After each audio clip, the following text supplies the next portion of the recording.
అక్కడికి వస్తాను. నేనే క్షేత్రస్థాయి పర్యటన చేస్తున్నాను. సో నా విన్నపం కూడా ఏంటంటే రేపు పొద్దున రైతులతో ఈ ఫీల్డ్ స్టడీకి క్షేత్రస్థాయి పర్యటనకి అక్కడ ఉన్న యువత కూడా సహకరించమని కోరుకుంటున్నాను. నేను కూడా దయచేసి మీరు సహకరిస్తే నేను సజావుగా నాతో పాటు కూర్చొని అట్లా చూస్తూ తీవ్రత ముంపు ఎందుకులు భవిష్యత్తులో ఎలాంటి చర్యలు తీసుకున్నాను.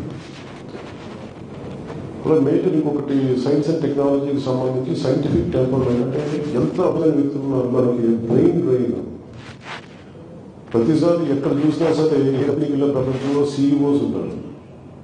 ఏ సీఈఓ చూసినా తెలుగు వ్యక్తి ఉన్నారు, భారతీయులు ఉన్నారు. అలాంటి తెలుగు వాళ్ళు ఎక్కువ మంది ఉన్నారు. సో అలాంటి చూసుకొని 2007కి బ్రెయిన్ ఆపాల్సిన అవసరం ఉంది. ఇక్కడున్న ప్రతిభా సమర్థత ఉన్న యువత అది మన దేశానికే ఉపయోగపడాలి, మన రాష్ట్రానికి ఉపయోగపడాలి. దాంట్లో భాగంగా సైన్స్ అండ్ టెక్నాలజీ వాళ్ళు అభినందించింది ఏంటంటే మీరు రూరల్ యూత్కి సంబంధించి ఎలా ట్యాప్ చేయాలంటే వాళ్ళకి ప్రపోజల్ పట్టుకొచ్చారు. మల్లయ్య యూనివర్సిటీ నుంచి వచ్చిన విజయనగరం ఆవిడ రిక్వెస్ట్ ఏంటంటే మీరు చాలా మంది పీజీ స్టూడెంట్స్ రీసెర్చ్ స్టూడెంట్స్ ఉన్నారు, వాళ్ళందరినీ తీసుకునేము. ఉదాహరణకి ఉప్పాడ తీర ప్రాంతానికి ఎక్కడో ఉన్నాయి, మన విదేశాల నుంచి ఇక్కడి నుంచి కంటే కూడా పక్క రాష్ట్రం. అసలు మనలో ఉన్న రీసెర్చ్ బెంగళూరు మన వ్యక్తులను చూస్తే దీనికి సంబంధించి అనేక మన వైజ్ఞానిక రంగం కానీ లేదంటే అగ్రికల్చర్ కావచ్చు, రకరకాల విభాగాల్లో వారి అనుభవాన్ని లేదంటే వారి రీసెర్చ్ ఓరియంటెడ్ ఎబిలిటీ వారి యాప్టిట్యూడ్ వారి ముందుకి కంట్రిబ్యూట్ చేయాలని కోరుకున్నాం. So we have meeting and Mangalgiri in future with students who are willing to support for this program. So, అలాగే నిన్న ప్రత్యేకించి మనం మీ దృష్టి కూడా తీసుకొస్తున్నాం. ఇందాక మీరు లేరు, అది ప్రత్యేకించి ఒక పర్టికులర్ టైం ఫిక్స్ చేసుకుంటే నిన్న మనం మీకు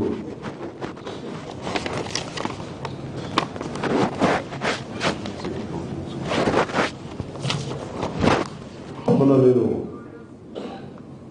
క్యాబినెట్ నుంచి నేను మంగళగిరి వస్తూ ఉంటే అక్కడ ఒక అమ్మాయిని గిరికి ఒక ఇది ఇచ్చారు, పిటిషన్ ఇచ్చారు. ఇలా కూర్చోబెట్టి వాళ్ళ అమ్మాయిని ఈ కొంచెం 9 months బ్యాక్ కిడ్నాప్ చేశారండి. పేరేంటి జయ కాబట్టి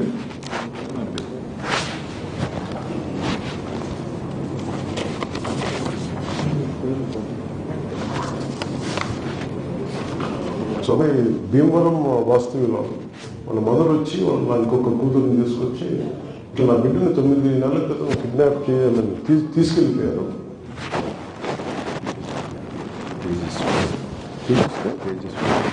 తేజస్సు నేను బాబా అక్కడ చదువుకుంటా ఉంటే అక్కడ ఏ కాలేజ్ చదువుకుంటా ఉంటే లవ్ డ్రాప్ మీద పడేసి తీసుకెళ్ళిపోయారు. ఇప్పుడు దాకా ఆచూకు తెలియదు అని వాళ్ళ మదర్ ఏడుస్తూ ఉంటే మా ఇంట్లో వాళ్ళకి చెప్పిన బాధపడుతూ ఉంటే వెంటనే స్థానిక విజయవాడ ఉన్నతాధికారులకి స్థానికంగా ఉండే మాచం చేయ గారికి కమిషనర్ పోలీస్ గారికి చెప్పాను. బట్ ఎంత అద్భుతంగా చేశారంటే police department, Andhra Pradesh police department Vijayawada CP గారు కానీ మొత్తం పోలీసు బృందం 40 hours వాళ్ళని పట్టేస్తున్నారు. కేరళ పట్టుకుని వెళ్ళారు, బెంగళూరు వెళ్ళారు, స్పెషల్ టీమ్ పెట్టారు. కేరళ వెళ్ళారు, బెంగళూరు వెళ్ళారు. ఫైనల్ జమ్మూ అండ్ కాశ్మీర్లో జమ్మూలో ట్రేస్ అవుట్ చేశారు. జమ్మూలో ట్రేస్ అవుట్ చేసి ఈ రోజున వెంటనే మనం టీం వెళ్ళే లోపు ఈ రోజు ఆంధ్రప్రదేశ్ పోలీసు